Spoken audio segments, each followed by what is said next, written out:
Am I the only one who didn't realize that there's still people out there that think vegetarianism is absolutely devastating to your health? Like horrible, bad, you're gonna die, you're so unhealthy. Are you fucking kidding me? Well, I'm gonna break down for you today, as a vegetarian for 21 years, whether or not it is healthier to be vegetarian or to eat meat.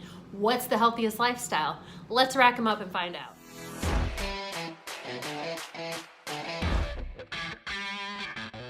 All right, so this whole video started when I published a video, which I'll put in there for you, about what if your kid decides to go vegetarian, and just some tips on how to deal with that and how to make it work for your family. And I had someone comment in our Facebook group, and I'm gonna read you part of the comment because I was blown away by how ignorant it is, how uninformed it is, in my opinion. Let me read it to you. Human bodies need meat proteins, especially during growing and developing years. It is unhealthy to deprive a body of essential nutrients, and especially at a young age. I would go as far to say it should be considered child abuse to deprive a kid of this. Child abuse. Are you stupid or something? Vegetarian, child abuse. Okay. As an adult, if you wish to neglect your body, that's fine, but to allow a child to make this choice or to force this lifestyle on them is wrong. If you watch any of my videos, you know I don't force anything on anyone. Maybe we consume more red meat than we should, and probably should cut back on the consumption of it. The withdrawal of it completely is just not healthy. Clearly, I'm dying. I'm unhealthy. I'm falling over.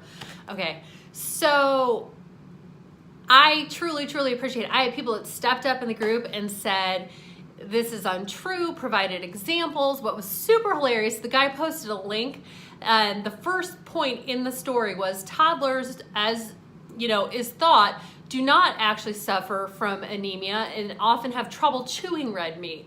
So I threw that back at him. And then somebody said, you're stupid, which was really funny. So anyway, I appreciate people for stepping up and, you know, setting the record straight. And I definitely encourage you to join our Facebook group and join the conversation, because I love to have feedback and have a community for people to talk about these things. So I'll include the Facebook link in the description for you. So what we're gonna do today is I'm gonna take some health factors, 6 to be exact, and line them up and compare them based on vegetarians versus meat eaters. I can do this in an unbiased way because I in no way became a vegetarian to be healthier. That was not my aim.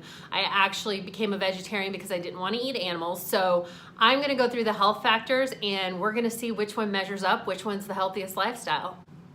So the 6 categories where we're gonna put carnivores and vegetarians head to head are diabetes, cancer, cholesterol, iron, B12, and effect on sleep. Now, just a little disclaimer here, I'm not a doctor, not a nutritionist. These are based on my own personal research findings as well as my own personal experience, and that's how I'm gonna base these. I'm gonna put them head to head and see which one comes out on top. Okay, first up is diabetes. According to 2017 research by Duke, higher consumption of red meat and poultry significantly increases your risk of developing diabetes. So that's 1 for vegetarianism and 0 for carnivores.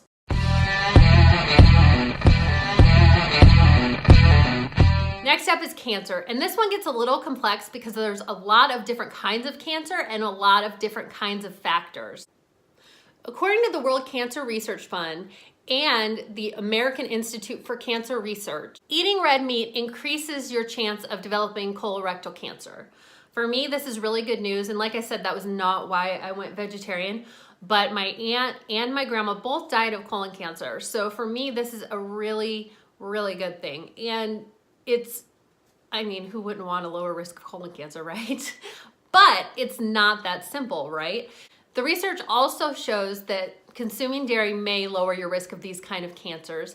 However, it also said that eating fish can help reduce your risk of colon and liver cancer. So if I've got any pescatarians watching right now, I know you're saying, yeah, I'm right, I need to eat that fish. So I'm gonna call that one a tie. So we stay at 1 for vegetarians and 0 for the meat eaters.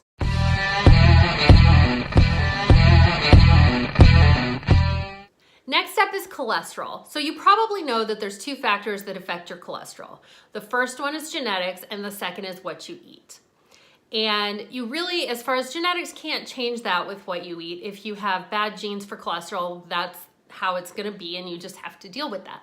Now, as far as the diet part, this gets a little interesting. So every time I go into the doctor and they see my cholesterol, they're like, whoa, your cholesterol's so low. Now, part of that's because I'm a vegetarian, and I think I honestly scored on the genetic side. I really have never had any problems. I don't know anybody, my mom or anybody that had, cholesterol issues. But when you look at it, the truth is you can have high cholesterol whether you're a vegetarian or not. If you're a vegetarian that's eating all sugary carbs and high-fat dairy, probably gonna have high cholesterol. If you're a meat eater that is eating fatty red meat all the time, then you're probably gonna have high cholesterol. Cholesterol only comes from animal sources, so vegans are probably gonna have low cholesterol, almost undoubtedly, unless they have major genetic issues. But as far as looking at vegetarians and meat eaters, we come out pretty even on this one. So, score still 1-0. All right, the next thing is iron, and that's a major concern when you stop eating meat. And I take supplements. I've taken supplements for a very long time, and I try to work in spinach and other iron-rich foods into my diet to account for this. It's interesting when you look at the research because vegetarians, if you're eating a well-balanced diet, don't have any higher risk of anemia or deficiency than meat eaters do. So we're still tied. Vegetarians 1, meat eaters 0. You guys, I honestly had no idea it would be this close. Go ahead and give me a like down below if you're enjoying this content, if this is useful for you. Next up is B12. And I knew the B12 was an issue because you can only get it from primarily red meat sources. You can get it from nutritional yeast and supplements, but primarily it's red meat. But this one really shocked me. A study showed that every 2 out of 3 vegetarians is deficient in B12, while only 5% of meat eaters are. So meat eaters, this one's on you. We're tied, we're at 1-1.